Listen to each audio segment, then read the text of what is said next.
Introduction. Thank you for inviting me. My apologies for speaking English, contributing in English, but that makes it easier, at least for me. I hope you all understand and can follow. I would like to start with this. When we reflect on function, this statement immediately came into my mind. Form is one, function two, by the Flemish architect Christian Kiekens. It was the cover of a publication from 1990, when this statement must have been necessary or relevant, while today, I would say nearly 30 years later, I would say not anymore. We now all agree on this. I would like to talk about this building, the landmark building. It's located in a village of Nieuw-Bergen, which is actually relatively close to Aachen in the Netherlands, close to the city of Venlo. Now, on the occasion of this event, I would like to emphasize that this small building is a collage. And a collage, let us be a bit more specific about this, not understood as the use of this technique, which was used by the founders of the Cubist and the Dada movement in the arts, because in their interpretation of collage, the individual pieces always remain immediately recognizable, hard edge, and in contrast. I would actually rather like to approach the idea of a collage understood from the perspective of the Baroque, or Mannerism, or Beaux-Arts even. And this is a beautiful example. The Quattro Fontane Church by Borromini shows this in optima forma, I would say. It exposes a different understanding of the idea of a collage or assemblage.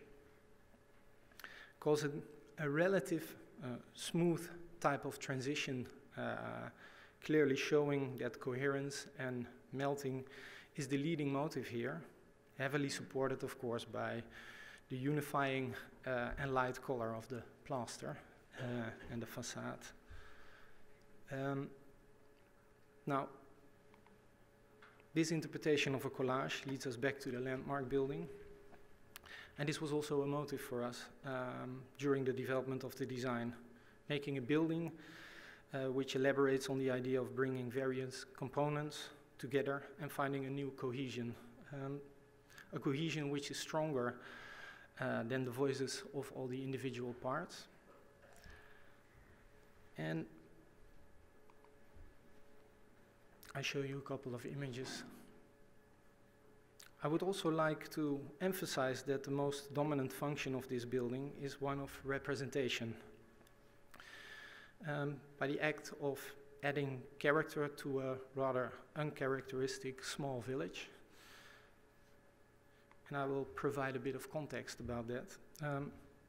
This village, Nieuw-Bergen, was built as a satellite in the 60s, a satellite of the authentic village Bergen, which is close, and this Nieuw-Bergen is a new town in a time where the car had a very dominant status. It provided the village with a big central parking lot instead of a central market square. And all surrounding villages, they have small old churches, which provide them with a clear appearance on the horizon.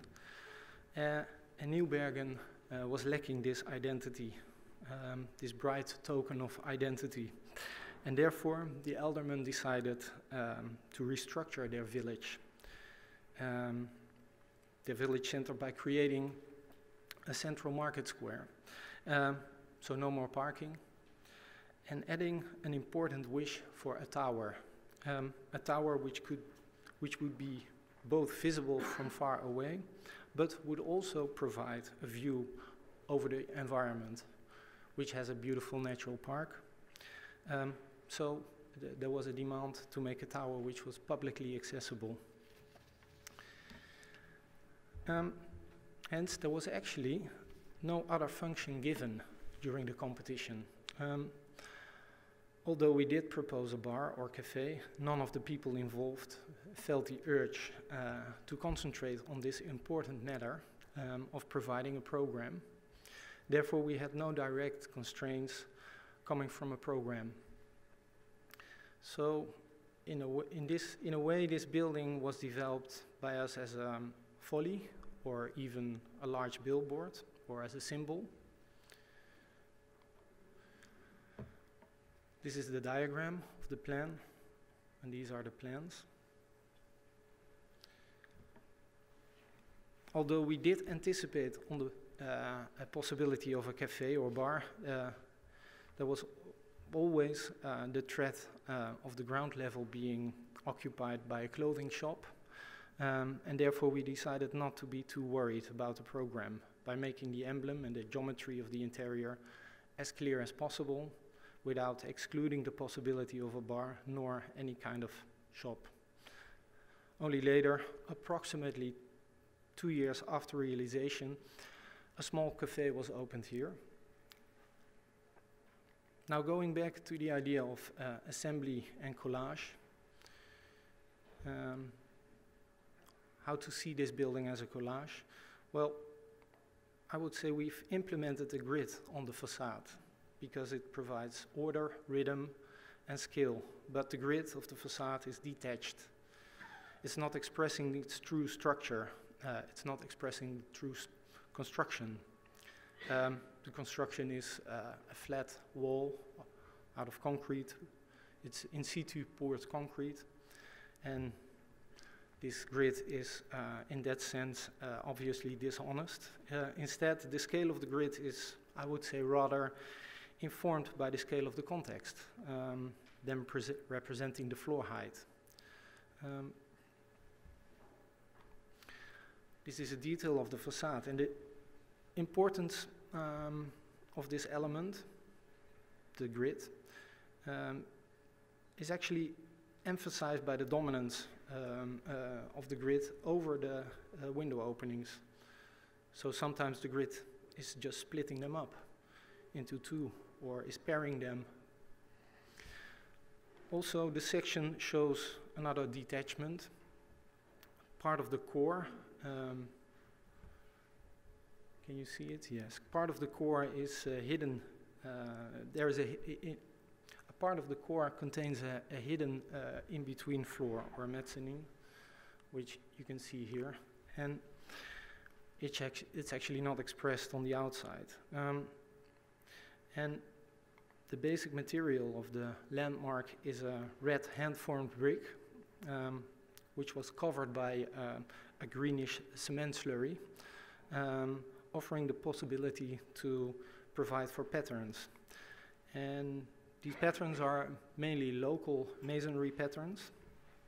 And although the towers are of the same color and material as the base, we also like them to be read as stacked volumes with a different pattern, which makes them slightly detached, as you can see here.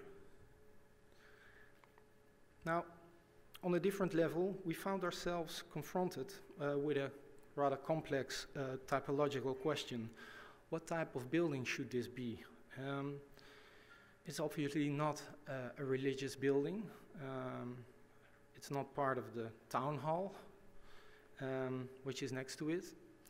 But it's an entity that does need to resonate a certain level of the civic, as it contains a collective element. And we were building upon the idea of an identity for the village.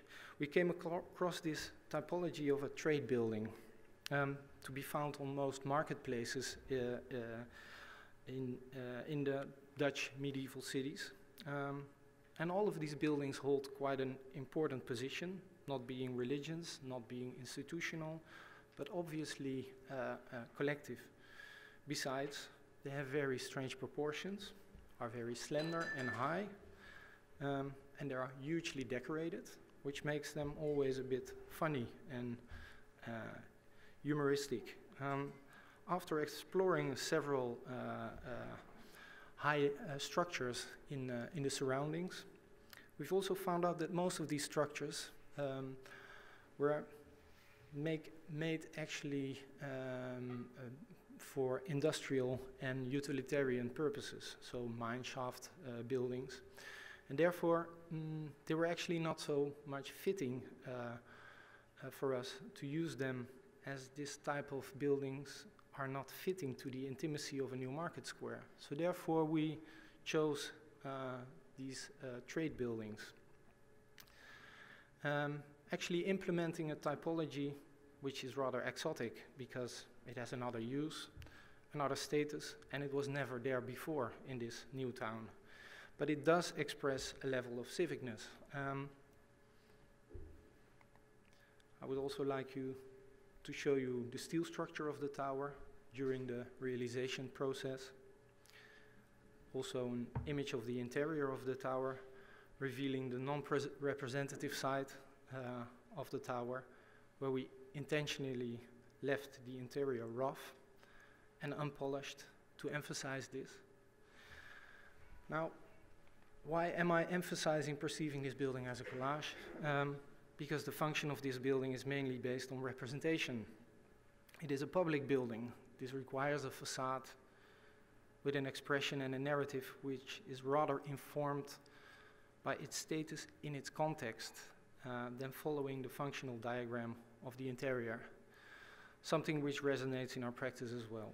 We tend to start with the facade and the volume, and then with the organization of the program. Oscillating between these two, we work towards a level of cohesion. Thank you.